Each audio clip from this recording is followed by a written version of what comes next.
جنات کی پیدائش کب، کیسے اور کیوں ہوئی؟ سب سے بڑے جن کا کیا نام ہے؟ اور قرآن مجید فرقان حمید اس بارے میں کیا کہتا ہے؟ آج کی ویڈیو میں جانیں گے۔ ناظرین گرامی، اللہ رب العزت نے قرآن مجید فرقان حمید میں ارشاد فرمایا، لقد خلقنا الانسان فی احسن تقویم، بے شک ہم نے انسان کو بہترین انداز پر بنایا ہے۔ رسول اللہ صلی اللہ تعالیٰ علیہ وآلہ وسلم نے ارشاد فرمایا، انسان اپنی خلقت میں سب سے اشرف ہے، خوبصورتی اور وضاحت میں دنیا کی کوئی چیز اس کے مد مقابل نہیں ہے۔ اسی طرح جن بھی اللہ رب العزت کی مخلوق ہیں، جنہیں انسان کی پیدائش سے قبل پیدا کیا تھا۔ اس مخلوق کے وجود کے تمام اکابرین قائل ہیں۔ شیخ تقی الدین ابن تیمیہ رحمۃ اللہ تعالیٰ فرماتے ہیں کہ اکابرین امت میں سے کسی نے بھی جنات کے وجود کا انکار نہیں کیا۔ اکثر کفار بھی ان کے وجود کے قائل ہیں، کیونکہ جنات کے وجود کے متعلق انبیاء اکرام علیہم السلام کے ارشادات حد تواتر تک پہنچے ہوئے ہیں، جس کا یقینی طور پر معلوم ہونا لازمی ہے۔ سوائے فلسفیوں کی ایک معمولی جماعت کے علاوہ جنات کا کوئی بھی انکار نہیں کرتا۔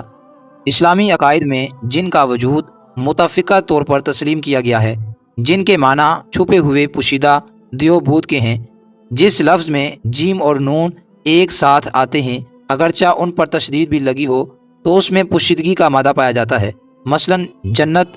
اسی طرح ایک اور لفظ جنون ہے، جس کے معنی عقل پر پردہ ڈالنا ہے، چنانچہ اسے جن کا نام اسی لیے دیا گیا ہے کہ یہ ہماری نظر سے پوشیدہ ہے۔ قرآن کی اصطلاح میں جن ایک غیر مرئی مخلوق ہے۔ اس مخلوق کا ذکر قرآن مجید فرقان حمید میں 8 سورتوں کی 12 اور سورت جن کی 15 آیات میں موجود ہے۔ جنات کی تخلیق کب اور کس طرح ہوئی؟ بعض محققین اور تاریخ دان لکھتے ہیں کہ جنات کو حضرت سیدنا آدم علیہ نبی جنا علیہ الصلاۃ والسلام کی تخلیق سے بھی 2000 سال قبل تخلیق کیا گیا تھا۔ قرآن مجید فرقان حمید میں اس کا ذکر اس طرح آیا ہے، اور ہم نے انسان کو کھنکتے ہوئے گارے سے پیدا کیا اور جنوں کو اس سے بھی پہلے بے دھوئیں کی آگ سے پیدا کیا۔ ایک اور جگہ سورۃ الرحمن کی آیت مبارکہ نمبر 14 اور 15 میں ارشاد فرمایا، اس نے انسان کو بجھنے والی مٹی سے پیدا کیا اور جنات کو آگ کے شعلے سے پیدا کیا۔ امام ابن کثیر رحمۃ اللہ تعالیٰ ان آیات کی تفسیر میں لکھتے ہیں کہ سلسال خشک مٹی کو کہتے ہیں، اور جس مٹی میں آواز ہو وہ فخار کہلاتی ہے۔ اس کے علاوہ وہ مٹی جو آگ میں پکی ہوئی ہو اسے ٹھیکری کہتے ہیں۔ مارج سے مراد سب سے پہلا جن ہے، جسے ابو الجن کہا جا سکتا ہے، جیسے حضرت سیدنا آدم علیہ نبی جنا علیہ الصلاۃ والسلام کو ابو الآدم کہا جاتا ہے۔ لغت میں مارج آگ سے بلند ہونے والے شعلے کو کہتے ہیں۔ بعض مفسرین کے نزدیک نار سے مراد ایک خاص نوعیت کی آگ ہے، نہ کہ وہ آگ جو لکڑی یا کوئلہ جلانے سے پیدا ہوتی ہے، اور مارج کے معنی ہے خالص شعلہ جس میں دھواں نہ ہو۔ جس طرح پہلا انسان مٹی سے بنایا گیا، پھر تخلیق کے مختلف مدارج سے گزرتے ہوئے اس کے جسد حاکی نے گوشت کے زندہ بشر کی شکل اختیار کی، اور آگے اس کی نسل نطفہ سے چلی۔ اسی طرح پہلا جن خالص آگ کے شعلے سے پیدا کیا گیا، اور بعد میں اس کی ذریت سے جنوں کی نسل پیدا ہوئی۔ ان کا وجود بھی اصلاً ایک آتش وجود ہی ہے، لیکن جس طرح ہم محض ایک خاک نہیں ہیں، اسی طرح وہ بھی محض شعلہ آتشیں نہیں ہیں۔ ایک روایت میں آیا ہے کہ جنوں کو جمعرات کو تخلیق کیا گیا تھا۔ جنوں کو اللہ تبارک و تعالیٰ نے اپنی عبادت کے لیے پیدا کیا تھا، جس کی تصدیق قرآن مجید فرقان حمید نے ان الفاظ سے کی ہے۔ ترجمہ: اور میں نے جنوں اور انسانوں کو اس لیے پیدا کیا کہ وہ میری عبادت کریں۔ اس آیت مبارکہ سے ثابت ہو رہا ہے کہ انسان اور جن دونوں اللہ تبارک و تعالیٰ کی مخلوقات ہیں، اور اللہ تبارک و تعالیٰ نے اپنی عبادت کے لیے انہیں پیدا کیا، اور قرآن مجید فرقان حمید ان دونوں مخلوقات کے لیے ہدایت کا ذریعہ ہے۔ اہل عرب دور جہالت میں بڑے توہم پرست ہوا کرتے تھے۔ 360 بتوں کی تو وہ پوجا کرتے ہی تھے، لیکن اس میں شدت کا یہ عالم تھا کہ ہر خاندان اور قبیلے کا ایک الگ بت ہوا کرتا تھا۔ کوئی ایک قبیلہ دوسرے کے بت کی پوجا کا مکلف نہ تھا۔ چنانچہ اسی دور میں جب عرب قوم کے لوگ کسی سفر پر روانہ ہوتے اور راستے میں کوئی وادی یا خوفناک بیابان آ جاتا تو وہاں سے گزرتے وقت یہ الفاظ ادا کر کے گزرتے: میں اس وادی کے سردار اور اس کی قوم کے بیوقوفوں سے پناہ چاہتا ہوں۔ ان کے خیال میں بیابانوں پر جنات کا تسلط تھا اور جنوں کے سردار کی اس لیے پناہ طلب کرتے تھے کہ اس کے ماتحت بسنے والے جن کچھ اذیت نہ پہنچائیں۔ مطلب یہ کہ اس قسم کے رسوم اور اقوال سے انسانوں نے ان جنات کو اور بھی زیادہ مغرور بنا دیا تھا، اور اپنے مادے کی خاصیت کی بنا پر ایسا ہونا بھی چاہیے، کیونکہ آگ کا خاصہ یہی ہے کہ وہ سر اٹھائے اور سوزش اور جلن کو نتیجے میں دکھائے۔ جنات میں نیک اور بد دونوں اقسام ہوتی ہیں، یہ مختلف روپ دار کر روئے زمین پر وارد ہوتے ہیں۔ انہی میں سے ایک جن کا نام ابلیس بھی ہے، جو انسان کی دشمنی میں اندھا ہو گیا ہے، اور اس نے نسل آدم کو بہکانے کے لیے قیامت تک کی مہلت لے لی ہے۔ یہ وہی ابلیس ہے جس نے اللہ رب العزت کی نافرمانی کی تھی اور حضرت سیدنا آدم علیہ نبی جنا علیہ الصلاۃ والسلام کو سجدہ کرنے سے انکار کر دیا تھا۔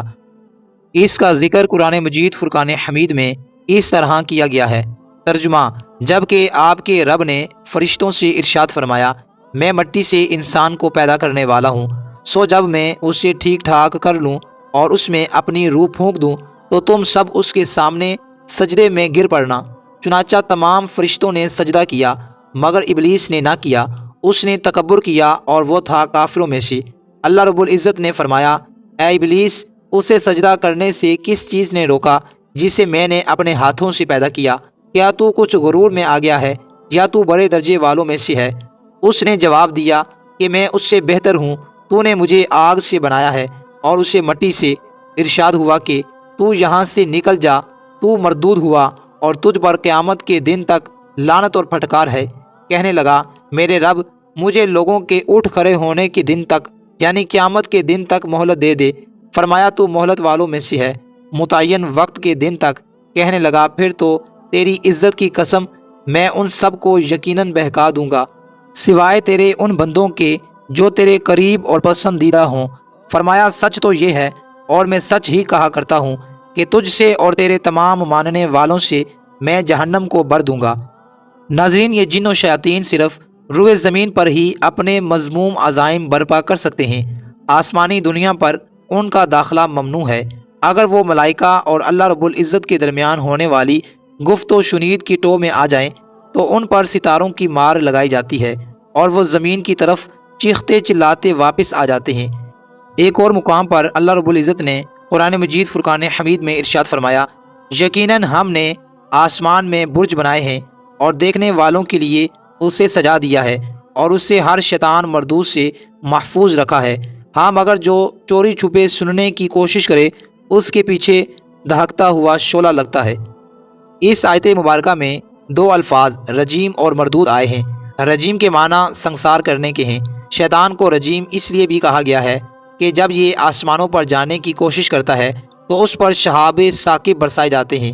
اس سے کچھ شیاطین تو اسی وقت جل مرتے ہیں اور جو بچ کر آتے ہیں وہ نجومیوں اور کاہنوں سے مل کر شرارت کرتے ہیں۔ ستارے آسمان دنیا کی زینت ہیں، جہاں رات کے وقت وہ مسافروں کی اور اوقات کی رہنمائی کرتے ہیں، اسی طرح جنات و شیاطین کو سبق سکھانے کا کام بھی دیتے ہیں۔ جنات میں جہاں برے قسم کا گروہ تھا وہاں اچھے اور نیک گروہ بھی تھے۔ وہ اپنی ذات سے کسی کو نقصان نہیں پہنچاتے۔ ان میں ہدایت حاصل کرنے کا عزم اور ولولہ تھا، جس کی اولین مثال حضرت سیدنا سلیمان علیہ نبی جنا علیہ الصلاۃ والسلام کی ہے، جن کے تابع فرمان رہ کر وہ مشکل سے مشکل امور سر انجام دیتے رہتے تھے۔ دوسری مثال ہمارے پیارے آقا صلی اللہ تعالیٰ علیہ وآلہ وسلم کے دور نبوت کی ہے، جب جنات نے نبی اکرم صلی اللہ تعالیٰ علیہ وآلہ وسلم سے قرآن حکیم سنا تھا۔ اس گروہ نے جہاں آپ صلی اللہ تعالیٰ علیہ وآلہ وسلم کی زیارت کا شرف حاصل کیا، وہاں اپنی سماعت کو بھی منور کیا اور اپنے قبیلے یا خاندان میں جا کر بڑی حیرت اور استعجاب کے ساتھ اس واقعے کو سنایا۔ یہ واقعہ مکہ مکرمہ کے قریب وادی نخلہ میں پیش آیا، جہاں پر آپ صلی اللہ تعالیٰ علیہ وآلہ وسلم صحابہ کرام رضوان اللہ تعالیٰ کو فجر کی نماز پڑھا رہے تھے۔ جنوں کو تجسس تھا کہ آسمان پر ہم پر بہت زیادہ سختی کر دی گئی ہے اور اب ہمارا وہاں جانا تقریباً ناممکن بنا دیا گیا ہے۔ کوئی بہت اہم واقعہ رونما ہوا ہے جس کی بنا پر ایسا ہوا ہے۔ چنانچہ مشرق و مغرب کے مختلف اطراف میں جنوں کی ٹولیاں واقعے کا سراغ لگانے کے لیے پھیل گئی۔ انہی میں سے ایک ٹولی نے یہ قرآن سنا اور یہ بات سمجھ لی کہ نبی صلی اللہ تعالیٰ علیہ وآلہ وسلم کی بعثت کا یہ واقعہ ہی ہم پر آسمان کی بندش کا سبب ہے، اور جنوں کی یہ ٹولی آپ صلی اللہ تعالیٰ علیہ وآلہ وسلم پر ایمان لے آئی اور جا کر اپنی قوم کو بھی بتلایا۔ مکہ مکرمہ میں حرم شریف کے قریب جہاں پر یہ واقعہ پیش آیا وہاں اب مسجد جن بنا دی گئی ہے۔ بعض دیگر روایات سے معلوم ہوتا ہے کہ اس کے بعد آپ صلی اللہ تعالیٰ علیہ وآلہ وسلم جنوں کی دعوت پر ان کے ہاں تشریف بھی لے گئے اور انہیں جا کر اللہ رب العزت کا پیغام سنایا، اور متعدد مرتبہ جنوں کا وفد آپ صلی اللہ تعالیٰ علیہ وآلہ وسلم کی خدمت میں بھی حاضر ہوا۔ جن و شیاطین کا ذکر قرآن مجید فرقان حمید میں 120 سے بھی زائد مقامات پر آیا ہے۔ انس بھی عربی زبان کا لفظ ہے جس کے معنی آدمی اور شخص کے ہیں۔ لفظ انسان بھی اسی سے نکلا ہے۔ قرآن مجید فرقان حمید میں یہ لفظ متعدد بار دہرایا گیا ہے، بلکہ یوں کہا جائے کہ قرآن مجید جو اللہ رب العزت کی نازل کردہ آخری الہامی اور آسمانی کتاب ہے، اس کا مخاطب دنیا کا ہر انسان ہے۔